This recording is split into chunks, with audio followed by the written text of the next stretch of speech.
शहरातील मुख्य बाजारपेठ मोढा या गर्दीच्या ठिकाणी असलेले गोडे तेलाच्या दुकानातून चुकून कॉक खुला राहिला व परिसरातील ड्रेनेज पाईपलाईन चोकअप असल्यामुळे गोड तेल रोडवर सांडले गेले व त्याच वेळी परिसरात गर्दी असल्यामुळे तेथून जाणारे वाहन त्या तेलामुळे स्लिप होऊन वाहन चालकास दुखापत झाली व मोटरसायकलचे देखील मोठे नुकसान झाले।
वो वहाँ डालो पहले बीच में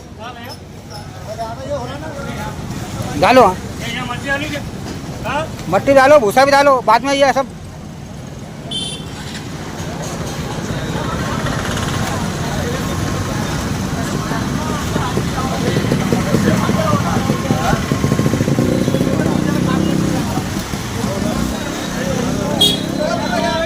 भैया तेरा हाथ बता पूरा ये हाथ देखो पूरा अंदर हाथ बहुत लगे हुआ है पूरा गहरे है उसका वो देखो बाजू से आपण राहत आहात औरंगाबाद क्रिश्चियन टेव्हेन्यू छत्रपती संभाजीनगर औरंगाबादचा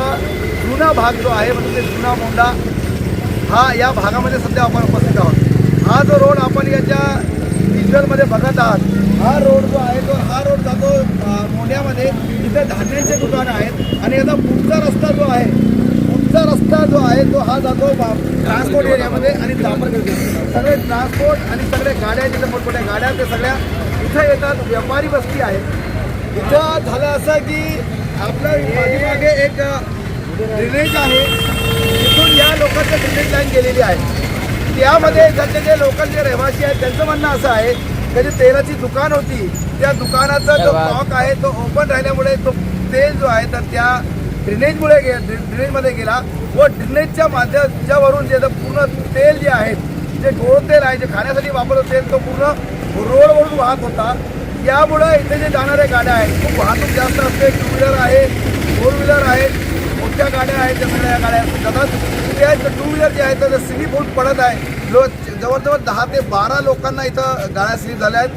मार लागलेला आहे। आपल्यासोबत इथं जे आहे ज्यांची गाडी स्लिप झालेली आहे ते आपल्या सोबत आहे, पण त्यांच्याशी एक विचारून घ्या। आप मराठी हिंदी मराठी पूछू हाँ आपण इथे जात असताना काय झालं नेमकं क्या हुआ हम घर से निकले कॉलेज के लिए जा रहे थे। हाँ रास्ते में हमारे यहाँ दूसरा पानी था। तेल था क्या पानी था कितना तेल तेल था कहाँ मार लगा आपको घुटने में लगा या हाथ में लगा। वोट आगे बताओ यांना इथं मार लागलेला बघा आपण बघत आहोत आता जवळजवळ 10 ते 12 गाड्या इथं स्लिप झालेल्या आहेत त्यांचं स्थानिकांचं म्हणणं असं आहे की जो ड्रेनेजचा प्रॉब्लेम आहे तो वारंवार सांगूनही महानगरपालिकेचे लोक येत नाही व ते ड्रेनेज साफ करत नाही असे इथलच्या जे लोक आहेत त्यांचं मोबाईल पण फुटलं मोबाईल आहे का हो हाँ मोबाइल में कुठे नहीं था। माझ्या कॅमेराला विनंती करतो की बघायचा कॅमेराचा मोबाईल पण फुटलेला आहे सगळं म्हणजे जीवितहानी होण्यापासून वाचल्याने मोबाईल फुटलेला आहे असे 8-10 लोकांचे झालेले आहे आपण इथे स्थानिक जे लोक आहेत यांच्याशी विचारू आपण हो काय म्हणलं आम्ही इकडं सगळ्यांना सांगतोय की हे महानगरपालिकेचं जे काम आहे ते तुम्ही लवकर करत जा यांना 3-4 वेळेस आम्ही नोटीस दिल्यानंतर ते उशिरा येतात इकडं उशिरा येऊन मग ते काम करतात आणि काम पण करून थोडं काम करून चालले जातात त्यांना 4 वेळेस सांगितलं की ते ड्रेनेज क्लिअर करा त्याच्यामुळे हे सगळं नुकसान होऊ लागलं त्यावेळेस तुम्ही तक्रार दिली होती महानगरपालिकेला याच्या पहिले येतात ते येऊन साफ करतात आणि साफ करून लगेच निघून जातात मी 4-5 वेळेस सांगितलेलं आहे याच्या पहिले पण सांगितलं 4-5 वेळेस आत्ता पण कॉल केले ते आत्ता पण येऊ लागले म्हणून आत्तापर्यंत आलेले नाही किती वाजता कॉल करतो तुम्ही मी हे व्हायच्या पहिले एक 11:30 वाजता कॉल केलता त्याच्या पहिले उद्या पण कॉल केलता ते तर काय काल पण कॉल करतात ते काय कॉल उचलून सांगतात हा पाठवतो म्हणून त्यांना 4-5 वेळेस सांगतो की मोठी गाडी पाठवा ते मोठी गाडी काय इकडे लवकर पाठवतच नाही इकडं म्हणजे या एरियामध्ये रोहिदासपुऱ्यामध्ये सगळ्यात जास्त ड्रेनेजचा ताण आहे इकडून आपलं हे पूर्ण वाढ 15-16 याच्यामध्ये त्यांना म्हणतो गाडी पाठवा इकडे कोणी गाडी पाठवत नाही लवकर येतात आणि म्हणून की हा आम्ही करतो आणि ते 2 बिचारे कर्मचारी येतात ते कामं करतात ते मेहनतीने 2 कर्मचारी काम करून ते चालले जातात आणि बाकीचे जे कॉन्ट्रॅक्टवर आहे ते काही येत नाही इकडं आपलं बोलणं एवढं आहे की कॉन्ट्रॅक्टवर जे काम करतात त्यांना पहिले इकडे पाठवायला पाहिजे कारण की कॉन्ट्रॅक्टवाले काय करतात कॉन्ट्रॅक्टवाले फक्त येतात चालले जातात जे मेन जे कामगार आहे ते काम करतात ते घाण पण काढतात आणि ते थोडं फेकून टाकतात आपलं एवढंच बोलणं आहे जे कॉन्ट्रॅक्टवर जे काम करतात त्यांना पहिले इकडे पाठवा कॉन्ट्रॅक्टवाल्यांना पाठवून म्हणजे हे हानिकारक होणार नाही हे आता पूर्ण तेल म्हणजे हे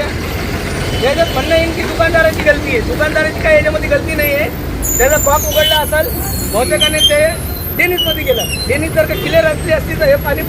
रोडला आलं नाही असतं याच्यामुळे हे दुकानदाराचा काही प्रॉब्लेम नाही हे ड्रेनेज महानगरपालिकेचं नुकसान आहे याच्यामुळे आम्हाला नुकसान यामध्ये आपण बघत आहोत काही देशाचे रहिवासी आहेत तुमचं नाव काय सोमनाथ उडे सोमनाथ उन्हे आहेत हे इथलचे रहिवासी आहेत त्यांचं म्हणणं असं आहे का हा जो ड्रेनेजच्या प्रॉब्लेममुळे ही समस्या निर्माण झाली आहे ड्रेनेजमध्ये पाणी गेले तेल तो कॉक ओपन राहिल्याने ते ड्रेनेजमध्ये गेला आणि ड्रेनेजमध्ये जो चोकअप आहे ते चोकअपमुळे जे चोकअप न काढल्यामुळे हा तेल रोडवर लावणार 10 ते 12 लोक पडलेले आहेत त्यांच्या जीवितला हानी होणार आहे वारंवार महानगरपालिकेला तक्रार देऊन वारंवार महानगरपालिकेशी बोलूनही कोणीही येते अशी यांची कंप्लेन आहे यांनी वारंवार महानगरपालिका कॉन्ट्रॅक्टचे लोक तर येत नाही असे आपण आता सध्या तिथं जे आहे तर इथं जे स्थानिक लोकांनी जे आहे तर इथं जे आहे तर सिमेंट